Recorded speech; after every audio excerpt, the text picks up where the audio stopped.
What is up, everybody? Thank you so much for listening to another episode of Your Ex Drinking Buddy with me, your host, Brennan Tassif.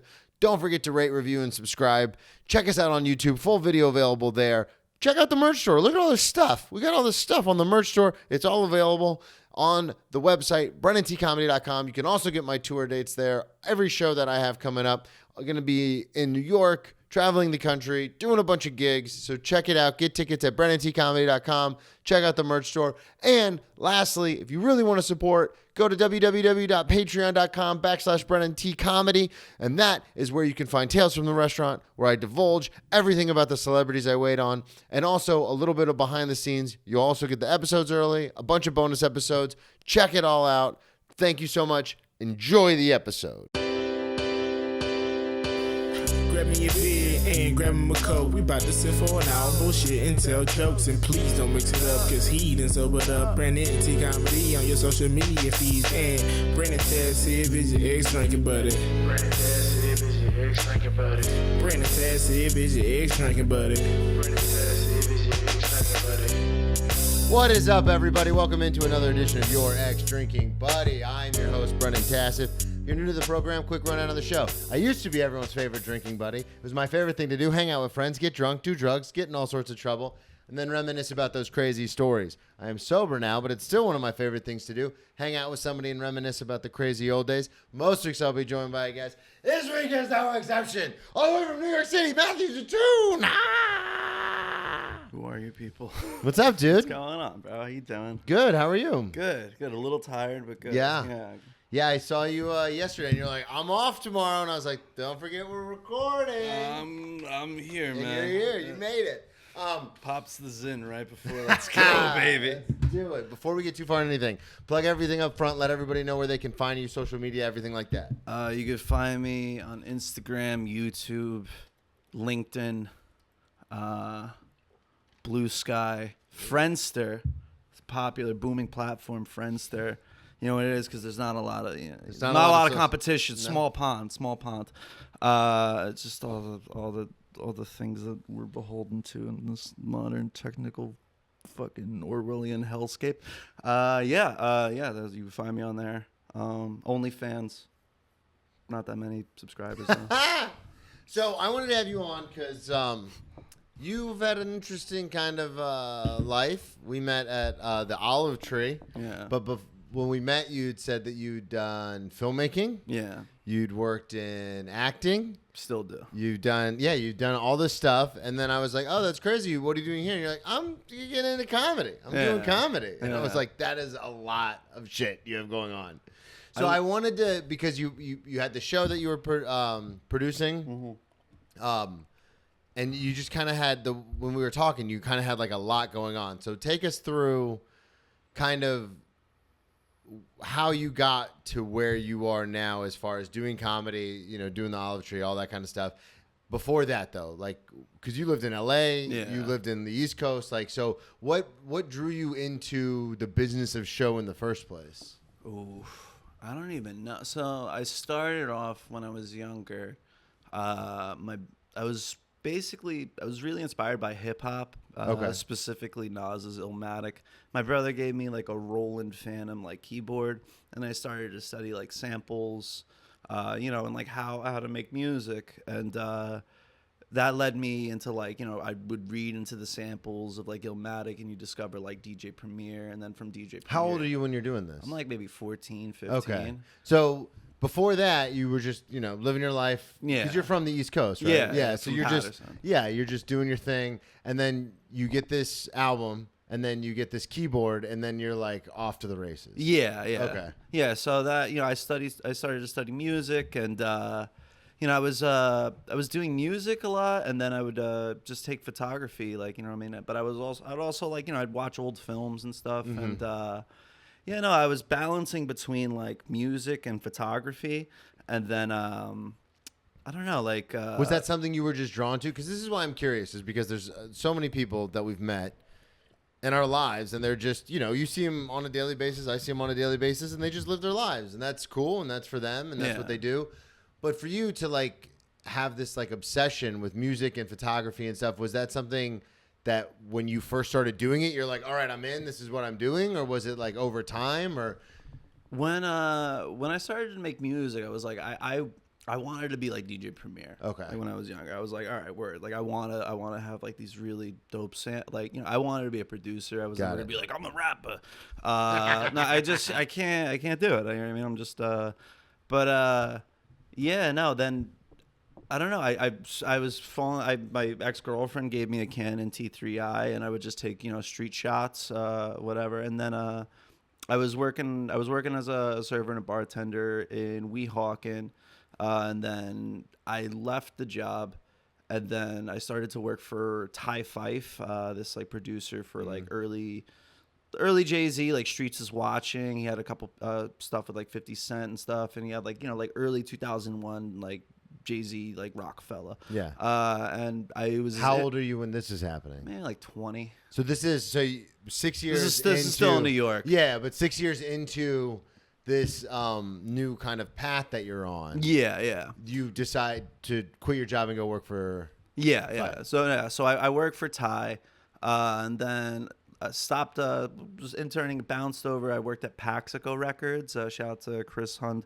I worked at Paxico Records in Brooklyn. I'm living in Bushwick at the time, and then they were basically doing like an East Coast low end theory for the beat heads out there. It's like low end theory was like Knowledge and like Mind Design and Flying Lotus. Like they would all commune at a club, kind of like the Comedy Cellar, but it would be Comedy Cellar for like weird fucking obscure hip hop beats. Yeah. So you know, and a lot of people came up, like Tyler the Creator would like show up and stuff. And this is in LA. So I'm working at Paxico, and I'm living in Bushwick, and we were living in this 2-floor, like the bottom half of this is a huge loft at Bushwick and McKibben Lofts. I don't know if anyone's familiar. Okay. Insane place. Probably insanely gentrified now. But yeah, so I was living in McKibben Lofts, and I was living in there was a 2-floor. So the bottom half was a kung fu dojo. Of course. The second half is like residential. Yeah. But I lived in the dojo. I lived in the dojo, bro. It was sick. Because there was like a wall of weapons and like a tortoise, and I would come back, and my landlord was this like 250-pound like Dominican guy named Knowledge, Nahlejj, and he was like disciplined in 12 forms of kung fu. So I'd like come back, and this guy would be like fighting motherfuckers. Anyway, sidetrack. So I working for Paxico, and I'm bartending in Bushwick. So this is how I basically decide to kind of like leave and go to LA. So Knowledge was in a long-term lease for this warehouse. He was probably paying pennies, and he was making, you know, it was like 2 guys in a room. You know what I mean? It'd be like 2 people a room, like at like $800. Yeah. Like, you know, it's like saving crazy, but it's the whole building. Well, and it's also too, he probably got the lease when it was, like you said, when it was like dirt cheap. Yeah. And so now, you know, you sign a 30-year lease, and you're like, I'm just racking up money. Landlords want to get him the fuck out, bro. He's in a long-term like battle with the landlords, and they would send. Oh yeah, because they own the building, so they want to re-up for a higher price. Right, so the show Girls drops. This is like 2014. The show Girls drops. Lena Dunham single-handedly gentrified Brooklyn, bro. Lena Dunham is like the Andrew Jackson of Dominican families, bro. It's insane. She upped the real estate price after Girls dropped. So Girls comes out. Everyone wants to move to the cool part of hipster Brooklyn. Yeah. And now all of a sudden these landlords are trying to get out of these 30-year leases. Yeah. Because they're like, no, we can now charge 3 times, 4 times, 10 times the amount. And they did. They won. Oh, really? They always win. What's it called? They got Knowledge out of there? Yeah. So eventually, that was after. I was, me and my buddy Paul Boyana were the only people that left with our security. Thank you, Shifu. So you end up in LA. Yeah. So I'm like, all right, it's either Montreal or LA. Why Montreal? Montreal, I don't know. I went there for like a trip with like my ex-girlfriend, and it was just like, it's just beautiful. Oh, so it's you like, just like Montreal. It was also healthcare. I was like, I don't know, maybe we should, because with comedy, people are always like, oh, it's either New York or LA, or now even maybe Austin, depending on the kind of comic you are. Yeah. So I didn't know if like, because you're doing photography and you're doing music, I didn't know if Montreal was like a hub. I don't know. It was like being in Paris, like 12 hours from my family. Okay. You know what I mean? It works out. On a train ride. So what triggered the move? So why were you even thinking about leaving? I don't know. It was just getting like. Because you said the knowledge thing didn't happen until later. Honestly, what really happened was I was about to go to work, and there were brownies in the fucking fridge, and we just had my one roommate was like, she was selling weed, and there was a shitload of brownies, and I didn't know they were brownies. Yeah. I didn't know they were weed brownies, so I ate like 6 of them, and that's too many. Way too many brownies, bro. And then I went to work, and I was like, no. I was like, and then I remember eating pho and staring into the east. I just I don't know. It was just, I don't know.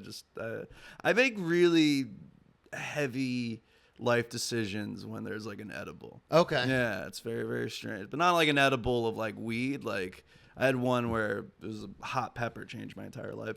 Anyway, so I'm just staring at the East River, just like fucking sweating pho, and then I don't know, it was just like you're like, I'm out of here. I gotta get the fuck out of here. Okay.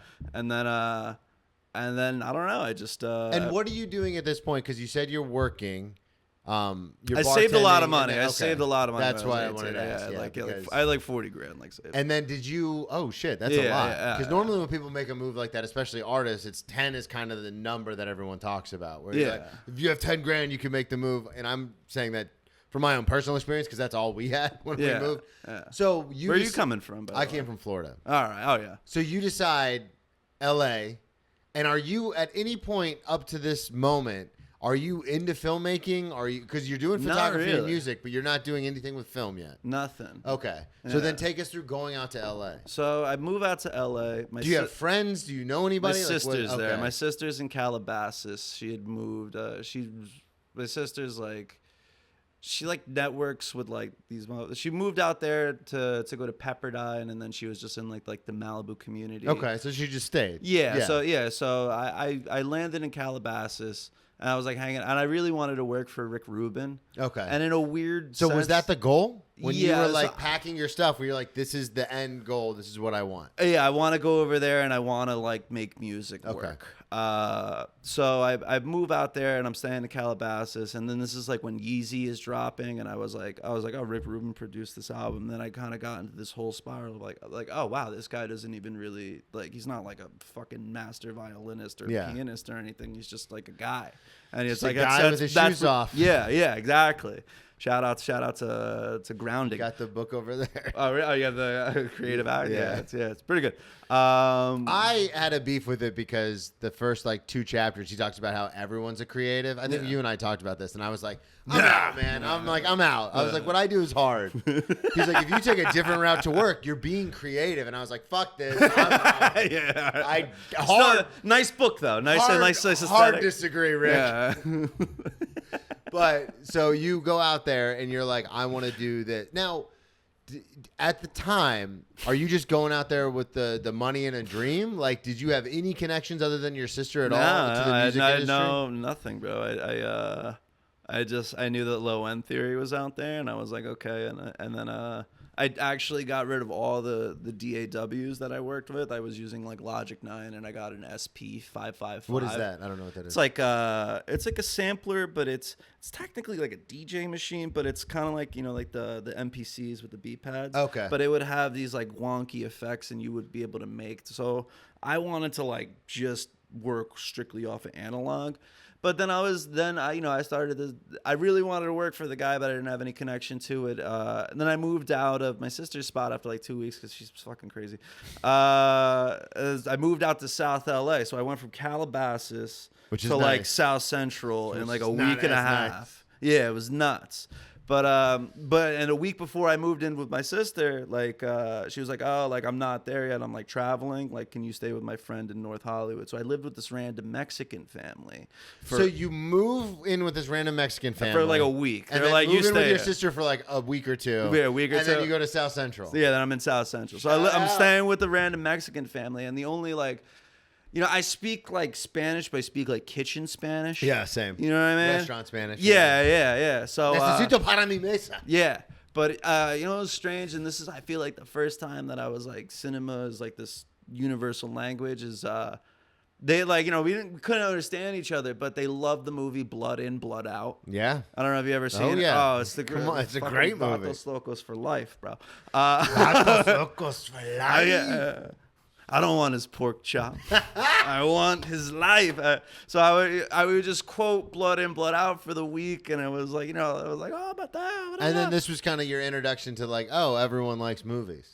Kind of, not necessarily like that, but it was like I'd noticed how that was a bridge between cultures. It is interesting that you say that because like some of these foreign language films that come out, like during Oscar time and stuff, Because I used to be a big, I don't want to watch a movie with subtitles. Like, I don't want to read, but that was just narrow-minded ignorance.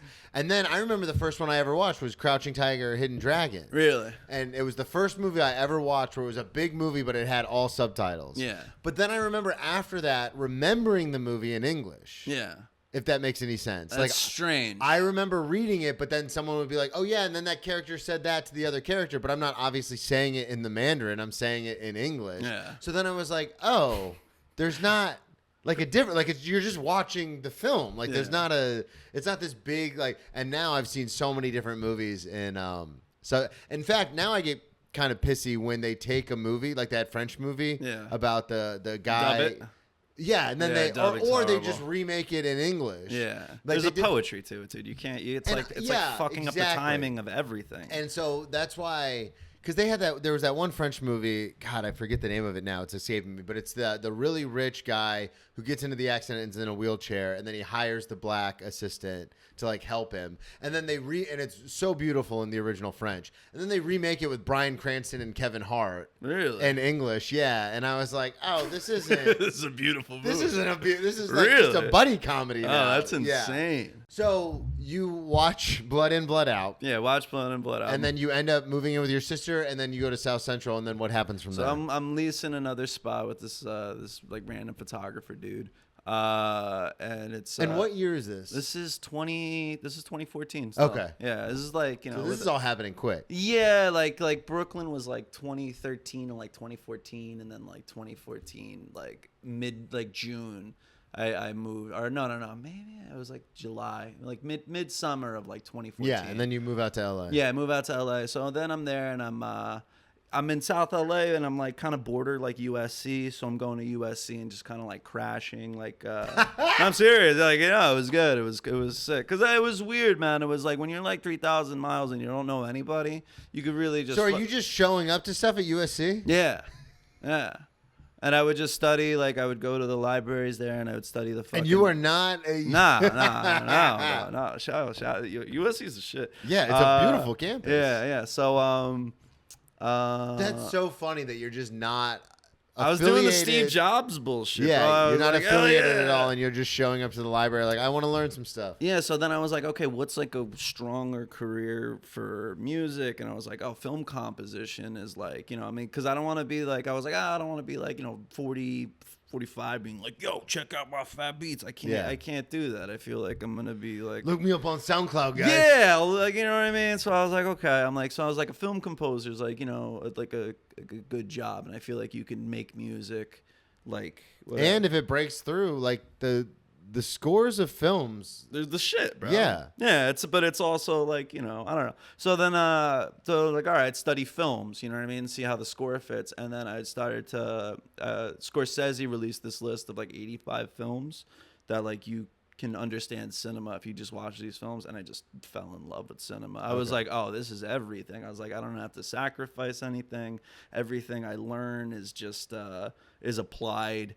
You know what I mean? It's like there's so many different facets that you can go into, and it's how old are you when you're doing this? I just turned 21. Okay. So yeah, but it's weird, but it's like the first time I noticed that like films was like photography. I mean, I know like videography was like, I knew the principles of photography, and I knew like videography, but then it was just like, oh, this is just masterful photography, and this is like masterful like mesh of everything, and it's beautiful. I fell in love with cinema, and then I started to study the history of it, and I would screen cap every like frame, dude. Like this is like the type of crazy I was. Like every time I would watch most of it, I got tipped This is like before Netflix. Netflix was obviously there, but there was like an app called Cinema Now. Okay. That I used to work at Sheridan when I was when I was saving money. What's it called? This guy tipped me. He was like, "Hey, we're making this app. Here's a login. You know what I mean? And you could just go nuts, buy whatever the fuck." It was just like. Just go online and you would just buy and it was a crazy like library of so you're just buying movies, just buying mad movies. It was like I guess it's just a company card or whatever. Yeah. Shit. It's just to see how people react to the thing. And I bought a shitload of movies and I would just start like watching all of them. I would screen cap every frame and study like the composition of it. And you would absorb some of the story.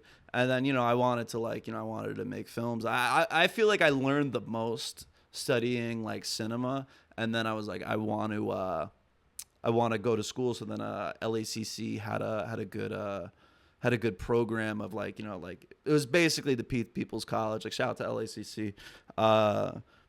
I went in and you went in for filmmaking. Yeah, they give you a grant. They give you like the Pell Grant and shit. Yeah, so yeah. It's basically free college. They give you like enough money to like kind of just like rent an apartment and shit. And that's when you were like, all right, now I'm gonna do this. Yeah, well, not even that. It was just like I just dedicated. I just that's really what I mean. Is because you moved out to LA for music. Yeah, so that's what I mean. Is like that was the pivot. I felt like I wasn't gonna sacrifice. I think I'm gonna. It was like a life choice. So Scorsese's like fucking 85, and he's not gonna do anything other than like try to make the best film the rest of his life. And it's like it's this like it's a life choice. You know what I mean? And I was like young, and I was like, what am I gonna do? You know what I mean? I was kind of like lost in my early 20s. Yeah.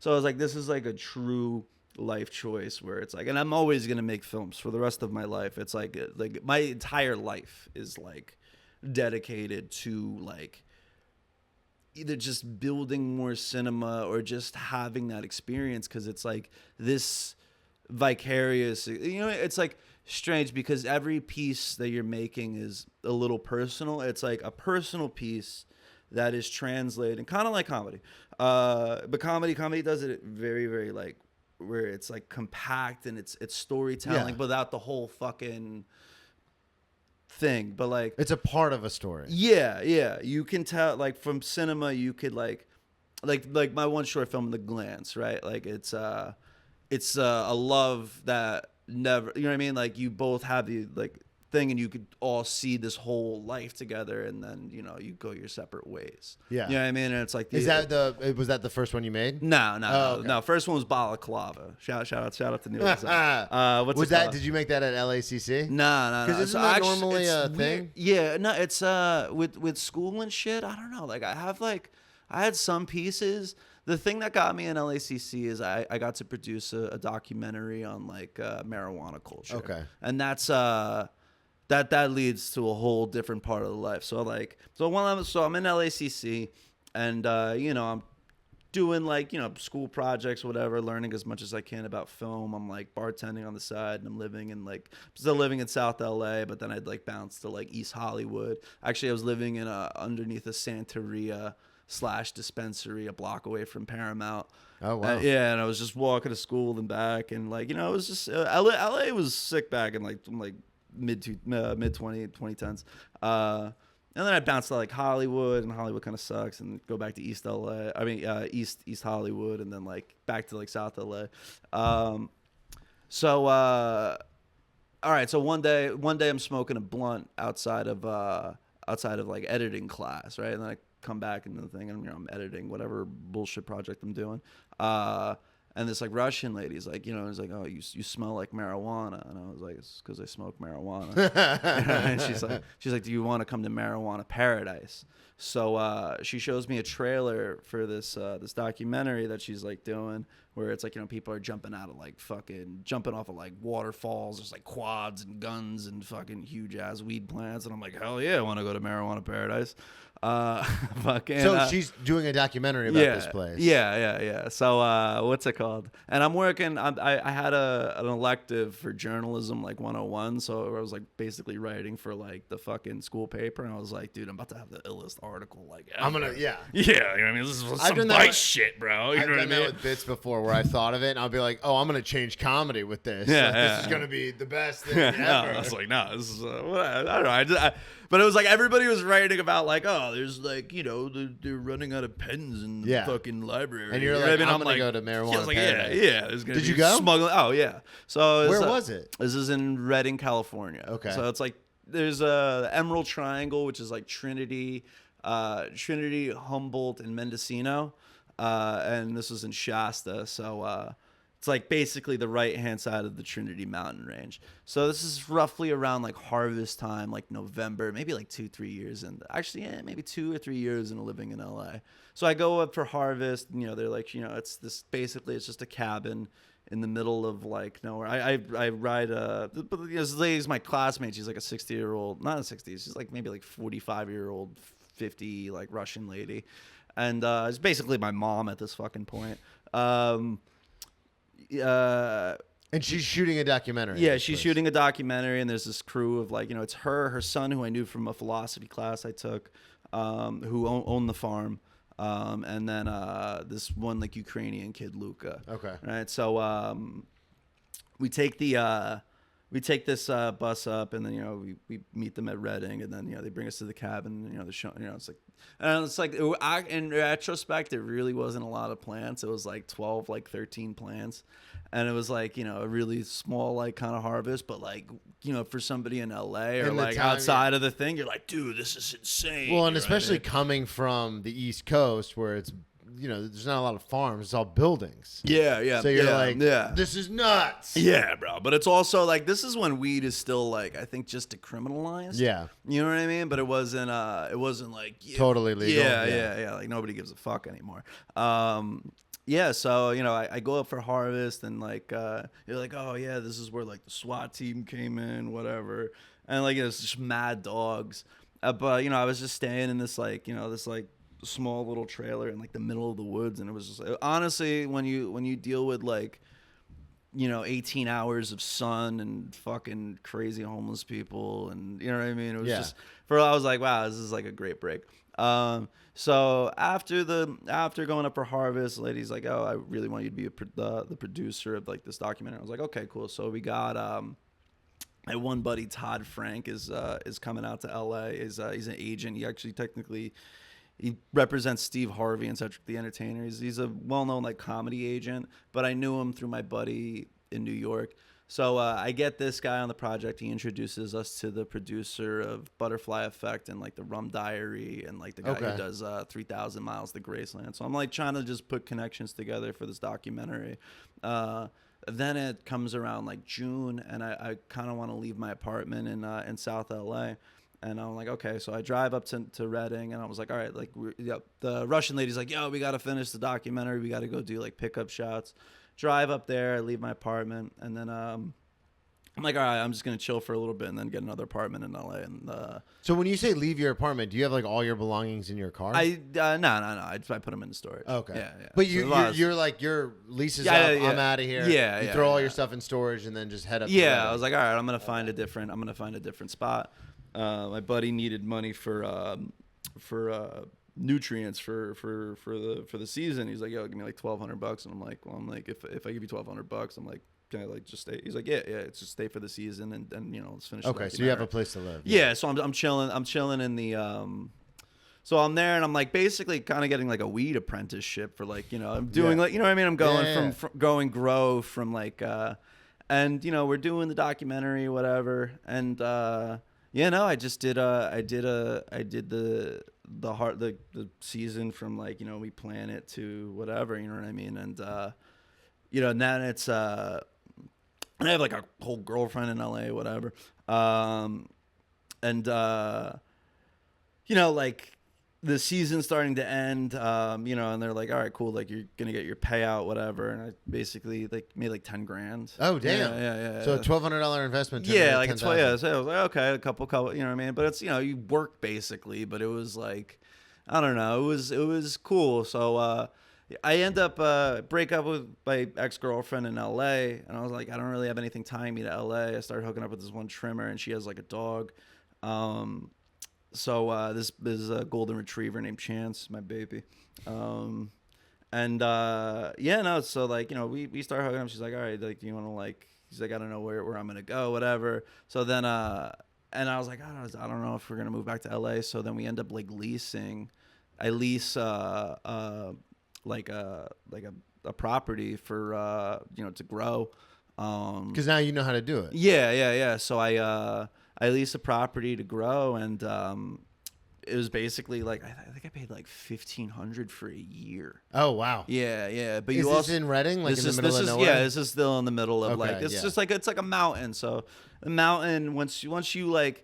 There's like little sections of the cul-de-sac or whatever, and there's like little grow communities, and all of it, and most of like Northern California will be like, all right, here's like Santa Cruz, and then here's like Boulder Creek, and then here's like the fucking Borderlands-esque, you know, Fallout New Vegas, you know what I mean? Where it's sick because it's like. It is freedom, and it's like when you come from like New York or like New Jersey, it's like, oh fucking, you know, like it's just wide open. Yeah, you're getting pulled over for a cell phone ticket. This guy's like, he's like, dude, can you stop shooting your fucking shotgun into the air? He's like, it's 3:00 in the morning. It's like, fuck you, don't tread on me. You know what I mean? It's like, you know what I mean? It's very different. Very weird. It's you know what's crazy though is that like when the idealist of me are like living in New York City and like living in New Jersey. I thought that like San Francisco would be this like tech utopia, you know what I mean? There's like robots and fucking, you know what I mean? It's fucking horrible, bro. Like it sucks, dude. It's not nearly what they. Bro, there was no fucking plumbing in like the place. But you know what's crazy though is like so I leased the land, and you know I start to do the fucking grow. And you know, I think I'm like 27 at this time. No, not 27. I'm like 20, 25, 26. And I remember it was like, you know, we leased in February, and I'm just there, and I'm like, damn, we have 2 dogs at this point, and I got this like girlfriend, and we're like living in a fucking. Like, you ever see Into the Wild? Yeah. Yeah, it was basically like I had like a school bus and a shitload of weed. And, you know, I put a lot of the thing is like, you know, like you make the 10 grand from that thing and it just immediately like you have to reinvest it. Yeah. When you go into like into growing, it just becomes this like fucking, it's like weed roulette, like every year, well, all of them. That's why I respect them like crazy. Yeah. That's similar to even the arts. I mean, even starting anyone's business. And like if I have a business, and for me it's podcasting and stand-up, but like if I get any money from it, I just immediately turn it and put it back into what I'm doing. Yeah. And then if what you're doing, say the next project doesn't land, then all of a sudden you're like, okay, cool, I'm just out that money because that project didn't work. And I assume it's the same with what you're doing because you invest all this money, but then at the same time, like if something happens with the harvest, you're like, I'm fucked. Oh, it was always like that, bro. Yeah. But my buddy had is one of the best pieces of advice I've ever gotten in my life was it's not a job, it's a lifestyle. Yeah. And like I love my life. You know what I mean? It's like you love your lifestyle, and it's like whatever you're doing, you need to subscribe to it. Like that's what that's why I'm always going to be a filmmaker. Like regardless, like I'll fuck around with comedy, you know what I mean? I do like event producing, and I'll fuck around with journalism, you know what I mean? And it's like, but my like, you know, like I love the lifestyle that I live, you know what I mean? And it's true, you know what I mean? And it's like it's hard. It was hard living in Reading, but it was like I felt like it was necessary, and it helped me realize that I could survive. You know what I mean? Like you always, like because there's no electricity, there's no running water. Yeah, you never know what you can get through. And I say this all the time because of someone who was an addict and an alcoholic for a long time, still am, but just in recovery now. But like things will happen, and I'm like, this isn't a big deal. And other people are like, this is a huge deal. And it's like, dude, I was homeless for like a month. Like this is nothing. Yeah, dude. But I feel like you need that. I feel like everybody kind of needs it. Yeah. Where it's like. You can't know what you can get through until you go through it. Yeah, you know what I mean? And it gives you this like this it's just like I don't know if it's faith or if it's just like inner self-reliance or whatever, but it's just like, you know, like I'm like, all right, you could stick me in the middle. Like I'm not a fucking farmer, bro. You know what I mean? I fucking grew up in Pat. You know what I mean? I was like, you know what I mean? Like I was, you know, and you stick me in the middle of the woods. And like I'll still feed my fucking family. You figure it out. Yeah, you figure it the fuck out. and it's it was good. So we do the harvest. I end up like breaking up with that. It's me and Len were crazy. Yeah, no. So then what happens after the harvest? Do you stay in LA or do you come back to the East Coast? I'm still in Reading, and then what's it called? Yeah, I stayed in Reading. I stayed in Reading for a while, and then my lease was up with the spot, and then I would do a couple runs. I was like, here's like I'll help somebody with like a run of indoor. I'll do like whatever. So you become like invested in this like farmer growing like weed culture. Yeah. But it's like I never gave up cinema. Like I would go up there and I would just write, or I would like develop projects, or I would just read a lot. You know what I mean? Because you would just it's just you in the middle of the woods with like a book on screenplay writing, or a book. I would read a lot about comedy writing too. I forgot what the fucking is and here's the kicker or some shit. Okay, you know what I mean? Or like I don't know. Anyway, so I'm up there. So this is like after the harvest. Just going into murder mystery story. So what's it called? So now I have a shitload of weed, and I'm like, I barely sold an eighth of weed. You know what I mean? And like I played like Skyrim as a kid. You know what I mean? You know what I mean? Or Oblivion. I like Elder Scrolls Oblivion a lot. And I was like, but I big knew Skyrim guy. A big Skyrim guy. Love Skyrim. All right, we're gonna go into that after. What's it called? Yeah, man, fucking. So I'm hitting up friends and shit. I'm like, hey, do you know anybody who wants 30 pounds of weed? And like, they're like, and my one buddy knew Fetty Wap. He was a cinematographer for Fetty Wap. So he was like, yo, dude, we're down here in Beverly Hills. Come on down. So I go down to Fetty Waps, and this is. So you drive from Reading all the way down to Beverly Hills? And you would make that trip sometimes. You just go down. Because isn't it like a 4-hour drive? No, it's like a 12-hour drive, bro. Okay. Yeah, bro. That 4-hour drive's to San Francisco. Yeah, bro. California is so much bigger than I dude. It's huge, bro. It's a whole day excursion. So I drive from what's it called, from Reading down to LA, and I pull up, and this is like I think maybe it's around Christmas time, and I'm dressed as the remember A Christmas Story? Yeah. You remember the pink bunny? Yeah. I find the bunny suit in fucking in Walmart, right? And I buy the bunny suit, and it's me and my dog, and I was like hooking up with this one Spanish chick. This is like after I broke up with my ex-girlfriend. Fucking hooking up with this one chick who only speaks Spanish. And like fucking so you drive all the way to Beverly Hills. So I drive down to Beverly Hills. I'm dressed as the fucking Christmas, and I see a Taco Bell. I fucking hit a Yui where I'm not supposed to. I get pulled over, right? I got 30 pounds of weed in the fucking car. And you're wearing a bunny suit. I'm wearing a bunny suit, and I'm blasting fucking Wu-Tang, right? And it's like, Wu-Tang Clan ain't nothing to fuck with. So I get pulled over. The cop's like, he's like, you just busted like a. I was like, yeah, sorry, man. I just really want a Taco Bell. And he was like, why are you dressed in a bunny suit? And I'm like, it's Christmas, baby. He's like, get the fuck out of here. It gives me like, here's your ticket. An illegal U-turn ticket. Yeah, illegal U-turn ticket. Strange excursion. End up at Fetty Wap's mansion, right? So we're there, and Fetty Wap's not there. He's on tour, so it's just him and his goons, which ended up being his dismay later on in the tale of Fetty Wap. But that's another podcast. Yeah. So I'm staying at Fetty Wap's. That is a weird, just really quick aside. That is a weird thing when you get to that famous. Where people just hang out at your house, bro. And you're just like, all right, man. Yeah. Because I've working at the restaurant I work at, we wait on like a lot of celebrities. Yeah. And every once in a while, because a lot of times it's just like, because they live in New York, so it's just them and like their significant other or maybe like a friend or two. But every once in a while you get one that comes in with like this whole crew and you're kind of like, you got to pay for everybody's dinner? Like, this is nuts, man. This is so expensive. Yeah, dude. It's like, this money isn't going to last forever, man. Dude, it was weird, man, because it was like I had done the harvest, you know what I mean? I'm spending like maybe like 10 months with like no electricity I have electricity with a generator. Yeah. And then we eventually we rigged up irrigation from like a spot, you know what I mean? It was pretty sick. And then you drive down to a and then mansion now it's a fucking Beverly Hills. So I'm there and I get a call from my Russian mom. So she's like, hey, like Angie's got to go to the dentist.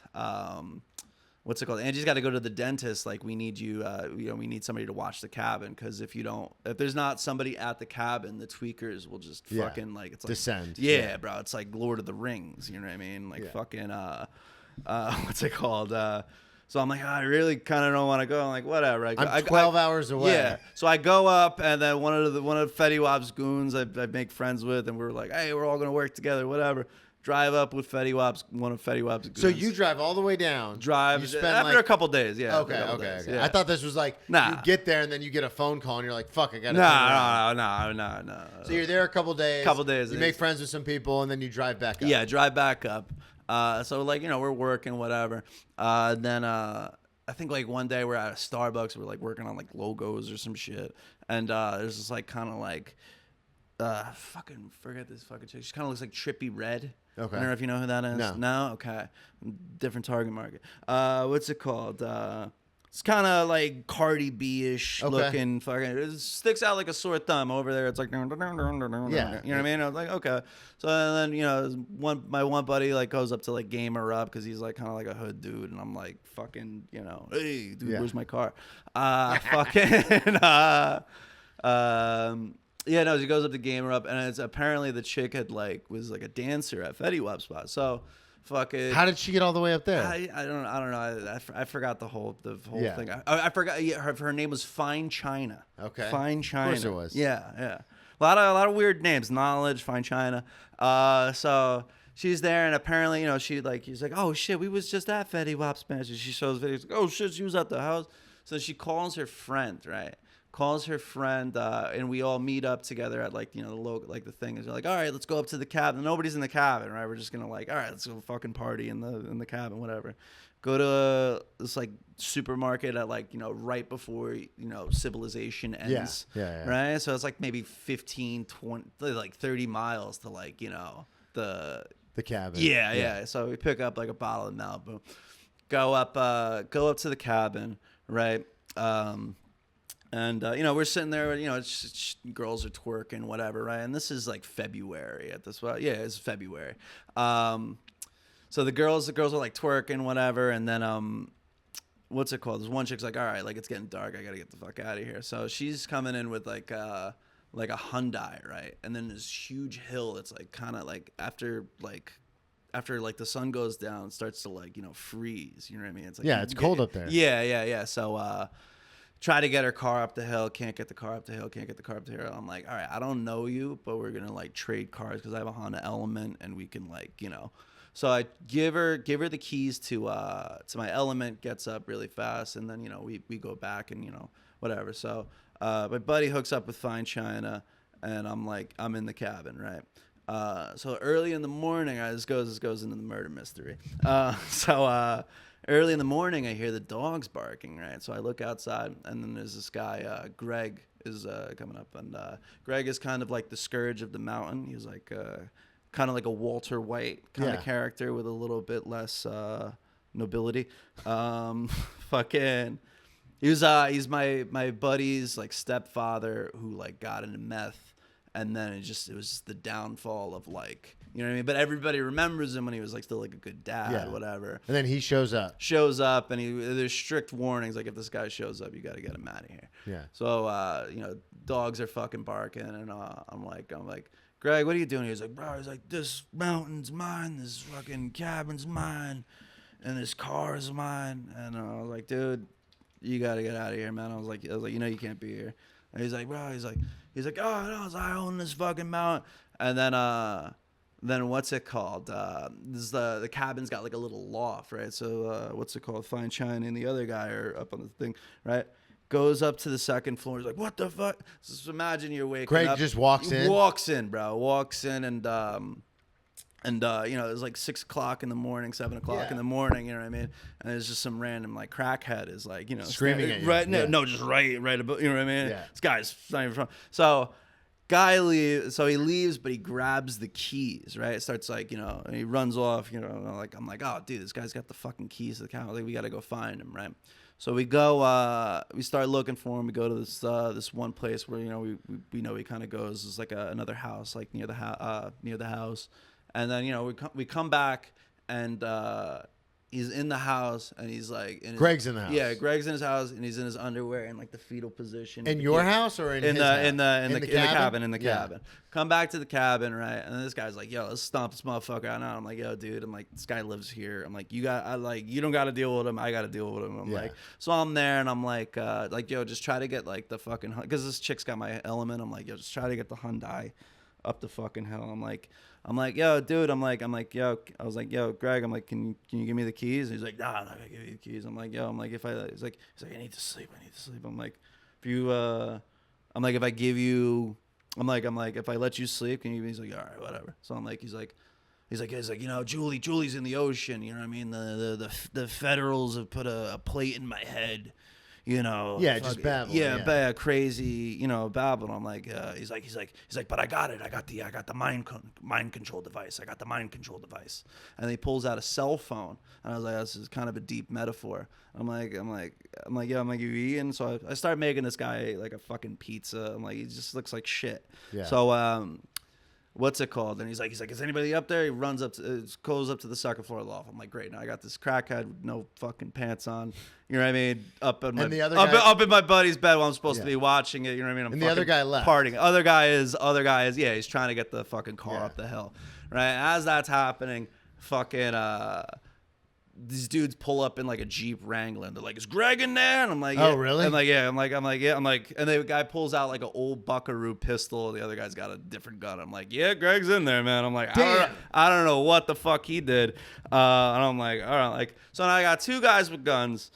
A guy, naked crackhead, you know what I mean? And I'm like, all right, whatever. So I'm there. So like, they're like, he's like, "Yo, you come in, you touch my wife, Greg, you touch my wife." And then, fucking, he's like, "Oh, I don't know what he's talking about." He's like, "Give us the fucking phone." He's like, "He's got the phone, right?" I'm like, "You mean the mind control device?" And I was like, so then, I'm like, I don't know what the fuck's going on. I'm smoking a cigarette on the fucking porch. And then fucking Dodge Ram pulls up. And this one guy, Joe, pulls up. And Joe's a good guy. He's questionable, whatever. But he's like, he's like a kind of like a mountain mom. You know what I mean? He's like, "All right, you want to go? Let's go cut wood." You know what I mean? He'll just show up with like wood or whatever. But deeply troubled individual. Yeah. You know what I mean? Honestly, lived in probably the worst. Did he just show up out of nowhere? Showed up out of nowhere. And he's like, "Is Greg in there?" He's like, I'm like, "Yeah, Greg's in there." Pulls out like a fucking Smith & Wesson. I'm like, all right, so then I got three guys with guns.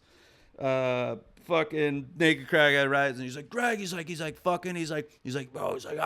we trusted you. He's like, where the fuck is the fucking phone? He's like, "Yo," I'm gonna give you the count of three, motherfucker. He's like, and it fires into the wall, fires into a painting. In your cabin? In this cabin, bro. This is 7 o'clock in the morning. 7 o'clock. I left Fetty Waps managed for this. So then he's like, "Now give us the fucking phone," right? So then they start to like try to get him off of the loft, right? Coming down the fucking he's coming down the ladder, and they start like we have bokens and shit. I don't know if you know that. Yeah. So the guy starts hitting him with a boken as he's fucking as he's leaving or whatever. So then, like, I hear the fucking, like, phone, like, it's like, oh, so I run up, I grab the phone, head on out, and then, like, I start to hear, like, shots firing at the end of the thing, right? Are they out of the cabin at this point? Yeah, they're out of the cabin at this point. They, like, so they're running. It's a long driveway. So this one guy's at the end of the driveway, and, Greg's running into the fucking woods or where the fuck he is. And apparently, legend has it that the last words was, "Ha ha, you missed." And Joe's like a short Portuguese guy who fucking like was like, "Oh, I missed motherfucker." He prided himself on his marksmanship. Yeah. Even in the movie, he would just like bring us over, just like, "Yo, check this out. Like, I can shoot from here." You know what I mean? Whatever. Fucking just like, "Oh, I missed my." You hear a scream. I didn't see the guy get killed. You didn't see anything. I didn't see the guy get killed, and then like I walked to the end of the driveway, and then he's just like naked, dead in the street, on a cold February morning. It was the day before my 27th birthday.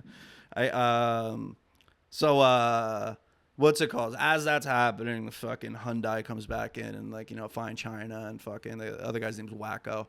Comes out and he's like, "Yo, what the fuck?" And he's like, in the Fine China's like, "Damn, y'all white people are fucking crazy." You know what I mean? Fucking. So then, what's it called? So what'd you do? Did you end up just leaving? No, hold on. This is a good story. Got 5 minutes. I got 5 minutes? Oh, man. I got to fucking rush this. I never get to do the entire murder story. Yeah, no. So sweep the fucking thing. This is going to sound horrible without the beats. Sweep the, he's like, yo, dude, he's like, you know, he's like, try to find rounds or whatever. And are you helping Joe and all that? Bro, or were you yeah, like, bro, I thought you'd be like, you fucking figure it out. No, dude. No, well, it's like, dude, the guy just killed somebody. Yeah. Like, what do you use? No, I'm not doing it, That's bro. on him, though. No, I know, but you know, whatever. So, fucking, what's it called? He's like, he gives the gun to Wacko. He's like, dude, hide this. He's like, you try to find like shells. I'm like, all right, whatever. I can't find anything. And then, what's it called? So like, it was like, yo, we got to get a tow. So we end up getting a tow from the murderer up to the fucking, up to get up the hill to get the Hyundai, switch the Hyundai, right? Come back like later in the fucking, no, we come back and like, you know, the morticians or the, what's it called? The coroner's there. Yeah, coroner's so there. And my called. buddy whose cabin it is, who's having a child, which is why having a child that day is that's why he couldn't watch the cabin while the mom was gone. Yeah. Having a child that day is standing over his stepfather, and then we're like, oh, dude, what happened? Oh, I don't know, because this guy, you know. Yeah. So then we go back in the cabin, we're like, dude, what the fuck? Like, yo, where'd you like hide the gun? He's like, I hid the gun in the shed. And I was like, you mean the murder weapon's on this property right now? And he's like, yeah. He's like, you got to get it out of there. I'm like, yeah, no shit. We take the fucking, this is all done. This is on the court. It's fine. I was about to yeah, this is fine. I was like, this is everything is fine. Everything is fine. That'd be a weird way to be like, everything is fine. I'm going to get a call from you in 10 minutes. Hey, I'll be like, hey, we have you on this podcast. Don't run this episode. Yeah. No, again, take the gun. We start driving, whatever. And then there's a fucking tree, and I'm like, dude, fucking just put it under the tree. And then we drive, and I'm just in a daze. I remember signing up for health insurance, and fucking we come back later that night, and the whole mountain is completely fucking cops, everything, right? Yeah. So, yes, you know. So then pull into the cabin, right? And then, you know, you see the light next door, so we go next door. Joe's there, he's pacing, smoking mad cigarettes. You know, fucking but like, you know, the neighbors know, you know what I mean? Except, you know, but like, you know, like, yeah, everybody's like trying to calm him down. He's like, yeah, they're hot on me. Oh, you know what I mean? He's like, so then, you know, everybody's kind of calm him down. I'm like, here, bro, you know what I mean? He's like, you know, whatever. So you come back to I see cops at the cabin over there. So I head over to the cabin, and then I talk to the officers, and like, hey, you realize that, you know, there was a murder over here? I was like, oh yeah, no, I woke up at 7. You're right. I don't know what's going on. Murder. What are you talking about? Fucking right. I'm like, he's like, oh, what are you doing over there? I'm like, I'm turning 27 in like 3 hours. I'm like, you know, just like celebrating a little bit. And he's like, oh, that was ever. He's like, well, you know, we have reason to believe that, like, you know, this house was kind of involved. And I'm like, you know, I'm like, and mind you, I have my entire life savings in weed at this point. Yeah. Right? You know what I mean? Is in this house. So they're like, I'm like, I don't know, man. You know, like, it's not my house. I can't just let you in. And he's like, we don't care about weed. I'm like, you don't care about weed? And he's like, yeah. I'm like, all right, go search the house. So they search the house. They don't find anything, right? And then what's it called? So then, you know, come back, go to sleep. No, then what's it called? There was that one round that was in the thing, but they never go to the second floor. So then yeah, man, I'm sleeping under the fucking bullet hole, under the bullet hole, bro. So fucking the next day, like, you know, I obviously don't sleep. It's my birthday. I just turned 27. I just, you know, so I see Joe's like ram bouncing on like the rocks far away, and then like my buddy's like, yo, like, let's just go into the town, man. Let's forget this shit. You know what I mean? It's your birthday. And go in and fucking, I'm eating a cheeseburger at this like random diner called Lumberjacks, and then I'm getting all texts that's like, you know, I'm getting texts from Joe. It's like, yeah, man, I'm just gonna blow my brains out. Nice knowing you, brother. Take care of my dogs. And then everybody else is, my mom's calling me like, happy birthday, Matthew. And I'm like, fucking, yeah. Okay. So then we come back, right? We come back after that night. It's dark, whatever. And there's a barricade in front of the fucking cul-de-sac, right? And there's like, you know, a bunch of cops, and they're like, hey, like fucking, I was like, hey, can we come in here? And they're like, yeah, so we go, right? And it's pitch black, you know what I mean? Yeah. It's dark February. You know, we're just going on the rocks, whatever, trying to, you know, go through the dirt road. And, you know, the wacko goes to me, and he's like, you know, we're coming back to the house. And I'll never forget just seeing like fucking like light after light after light, like 20 lights, whatever. Pull into the driveway. I'm like, well, I guess this is it. I guess this is what God wants for me. And fucking, I see a SWAT man and like 3 dudes with like fucking the big guns. Yeah, M4s and shit storm the place, like the cabin that we were at like the night before. And then, you know, a fucking Ford comes in and he's like, hey, like, you know, don't be alarmed by this. You know, like, we have reason to believe fucking like, you know, Portugal Joe, or Joe is like the murderer in this thing. If you have any fucking information, he's like, yeah. He's like, do you think it's safe for us to be in the mountain? Like, he's like, yeah, no, it's you should be fine, but like, you know, if you have any information, whatever, and like, go back into the fucking cabin, pour like a double shot of whiskey, and you're like, holy shit, dude, you know, that's like, fucking dude, nuts. yeah, pour a double. I'm like just sipping whiskey, and he's like, yo, dude, they know it's him, bro. It's right? fine, we're good, it's fine, everything's fine, right? I'm like, whatever. I'm like, I don't think we're out of this yet. Go to sleep, wake up. I'm getting texts from this guy's getting texts from Joe. That's like, hey, bro, you fucked up your story. The fucking cop said you said 7 o'clock in the morning. I'm like, dude, this guy's fucking incriminating. Like, dude, this is all you. There's nothing to do with us. Did they? Because we got to wrap up. Did they catch Joe? They did catch Joe. So Joe ended up turning himself in, did a video walkthrough, and fucking. Dude, it was just, and then you know what's crazy is the U.S. court system's like 5 years, so he basically was just like, he was like waiting trial for like 5 years, but then like not November, the November prior, like he fucking, like we went to trial, and it was crazy because you revisit all of the shit. Yeah, you have to redo the whole thing. And it really, it's strange because it really like,